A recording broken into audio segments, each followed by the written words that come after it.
La région Auvergne-Rhône-Alpes vous présente Voyons voir.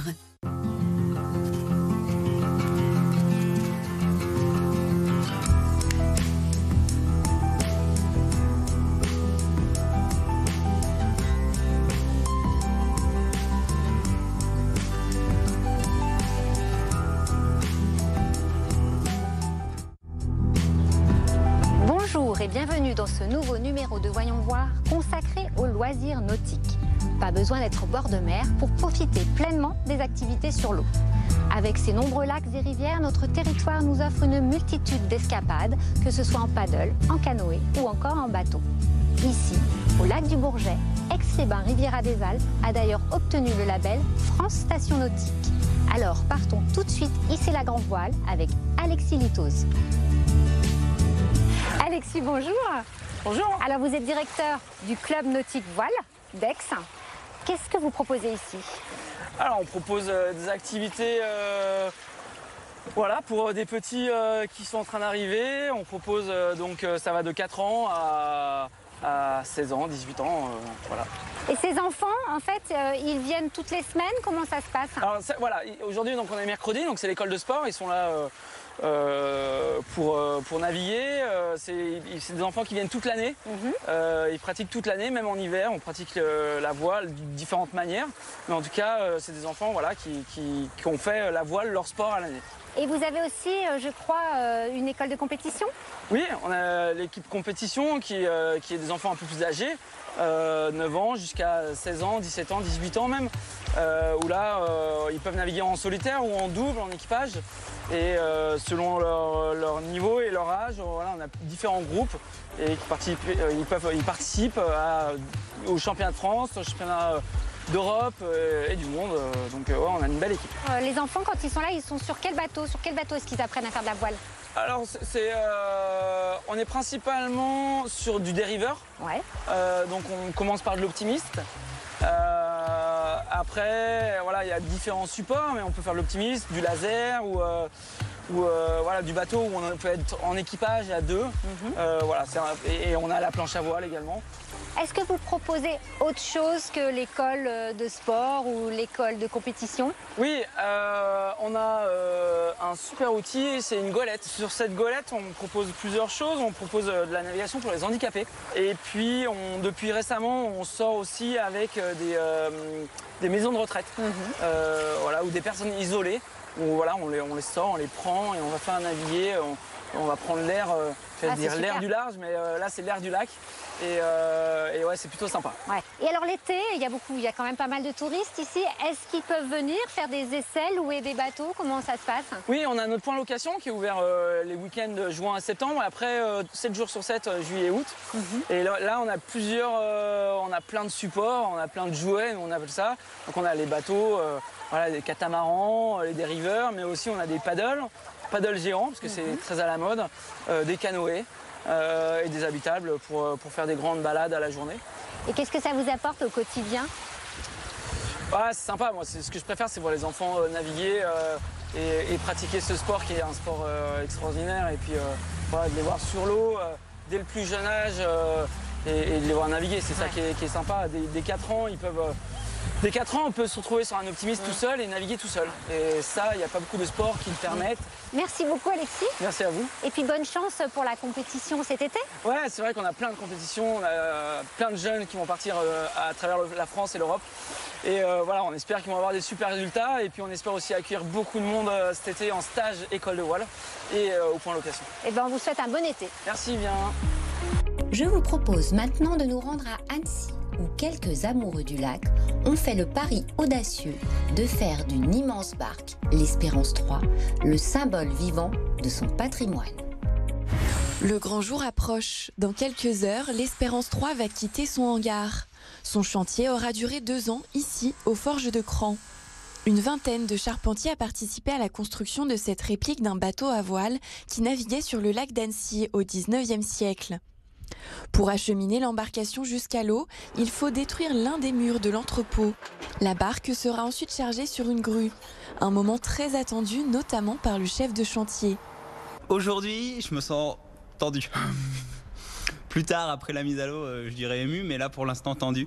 On est dans une partie très délicate, on est sur un bateau qui est imposant, il fait 18 mètres plus son gouvernail, donc là on a une coque de 18 mètres, un peu plus de 20 tonnes, avec des formes et des proportions assez imposantes, et du coup la manutention est délicate.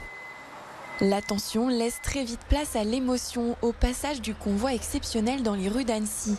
L'Espérance doit parcourir 4 km dans la ville, entre Crangevrier et le port des Marquisats. J'ai énormément de fierté pour tout le travail de l'équipe là. Et ils ont énormément donné ces dernières semaines. Pendant 2 ans, ils ont été tenaces pour soigner le détail, pour amener énormément de cœur dans ce projet. Et je suis très très fier d'eux. Dans le convoi sont aussi présents les membres de l'association Espérance 3. Ce sont eux qui ont entrepris le pari fou de ressusciter cette embarcation historique. Ça fait 5 ans que le projet a germé dans certaines têtes et aujourd'hui on arrive au transport du bateau. Donc oui, c'est beaucoup d'émotions. L'Espérance arrive finalement aux Marquisats en avance. Elle leur a mis un peu moins de 2 heures contre 4 initialement prévues pour parcourir le chemin. Après une nuit sur le port, c'est finalement le grand jour. Le bateau de 18 mètres de long et près de 25 tonnes s'élève dans le ciel avant de finalement toucher l'eau. Soulagement, fierté et émotion se lisent sur tous les visages. Il y a toujours ce sentiment de satisfaction collective parce que avec Pierrot là, on en parlait, on est arrivé dans ce bâtiment qui était vide et chaque morceau est passé dans nos mains et énormément de plaisir, énormément de plaisir. Ouais. Et on voit l'émotion des gens qui sont venus le voir aujourd'hui. Si c'est contagieux à ce point-là, alors mission accomplie quoi. La barque accueillera tous les publics, scolaires, scientifiques, entreprises ou particuliers. On l'apercevra dès cet été sur le lac, mais uniquement dans un premier temps pour la formation des équipages et les différents tests d'homologation. Retour au lac du Bourget, sur les eaux de la baie de Mémar, avec la montagne en toile de fond. Soren Miss y propose une autre dimension à la méditation, avec des cours de yoga sur paddle. Une façon de se détendre au rythme de l'eau et de profiter pleinement de la nature. Soren, bonjour. Bonjour. Alors, votre bureau est magnifique, n'est-ce pas? Comment est-ce que vous pourriez le qualifier? C'est merveilleux, c'est magique, c'est le plus bel endroit du monde. Et alors donc, vous donnez des cours de yoga sur paddle. Oui, c'est ça. Alors, comment est-ce que ça fonctionne? En fait, c'est exactement la même pratique que le yoga au sol, sur la terre ferme, sauf qu'à la place d'un tapis, on a comme support un paddle. Qu'est-ce que ça apporte de différent du yoga pratiqué sur le sol? Alors pour les personnes qui ne pratiquent pas le yoga sur le sol, ça permet de rentrer dans la séance en fait beaucoup plus facilement parce que ça nécessite plus de concentration pour tenir l'équilibre. Ils ont une petite appréhension de l'environnement. Après, c'est pas du tout, c'est pas nécessaire d'être soit pratiquant de paddle, soit pratiquant de yoga pour vraiment se faire plaisir dans cette pratique. Et l'environnement aquatique, qu'est-ce qu'il apporte ? Déjà le lac, comme vous voyez, le paysage est juste magnifique. Donc on arrive, on débarque en fait, on prend nos planches, on part, on lâche tout ce qu'il y a derrière en fait. Et on est vraiment dans une grande liberté, dans une ouverture au monde, on se sent faire partie du tout en fait.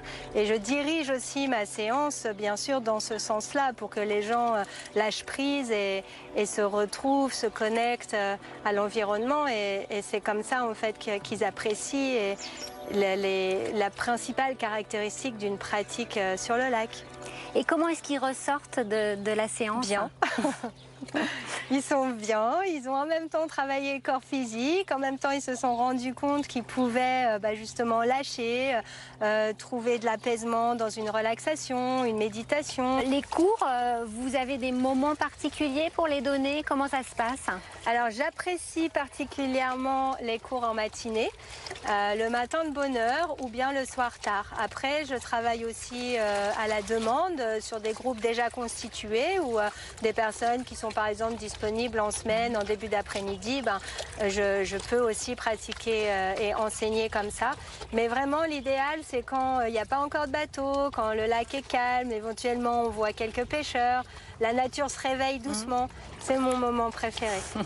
Et quels conseils vous pourriez donner à quelqu'un qui aurait envie de débuter ? De se lancer, hein. De se lancer, d'y aller, parce que vraiment, c'est tellement sympa, c'est tellement accessible, facile. Une fois j'ai jamais eu aucun retour négatif sur ma pratique. Vraiment, enfin sur la pratique, sur les séances. Les gens qui connaissent pas, qui se tâtent, qui viennent, même ceux qui ont a priori, qui font partie d'un groupe, qui viennent avec leur travail, en suivant un peu, finalement ils se disent je regrette pas, c'est cool, je reviendrai. Et merci beaucoup Soren pour ce moment de zénitude et de sérénité qui donne envie de pratiquer. Allez, on y va. Merci.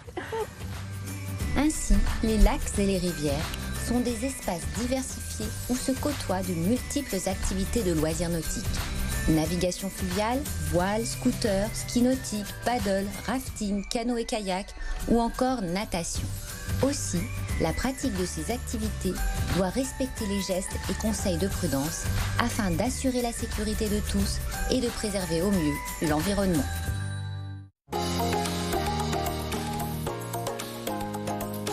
La région Auvergne-Rhône-Alpes vous a présenté Voyons voir.